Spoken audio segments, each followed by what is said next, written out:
আল্লাহ তাআলা কিয়ামতের কঠিন ময়দানে যেদিন স্বামী স্ত্রীকে চিনবে না, স্ত্রী স্বামীকে দেখে পালিয়ে যাবে, বন্ধু বন্ধুরে চিনবে না, পীর সাহেব মুরিদরে চিনবে না, মুরিদ পীর সাহেবরে চিনবে না, দলের কর্মী তার নেতারে চিনবে না, নেতা তার কর্মীরে চিনবে না, বন্ধু বন্ধুরে দেখে পালাবে। এই কঠিন মুহূর্তে সূর্যটা মাথার কাছে চলে আসবে, জমিনটা তামার জমিন হবে, আজকের জমিনের মতো নয়।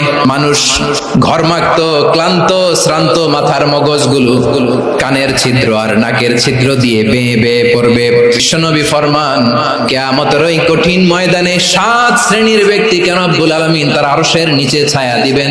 তার মধ্যে প্রথম শ্রেণীর ব্যক্তি হলো ইমামুন আদিল, যে ইনসাফের সাথে বিচার করে, যে সুশাসন নিশ্চিত করে, ওই ইমামুন আদিল। আদিল শব্দটা বুঝছেন না? ইন্নাল্লাহা ইয়া'মুরু বিল আদল, পাইছেন?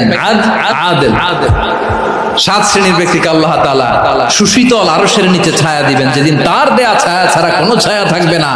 এর প্রথম হচ্ছে ইমামুন আদিল, ন্যায়পরায়ণ শাসক। চিল্লায় বলেন সুবহানাল্লাহ।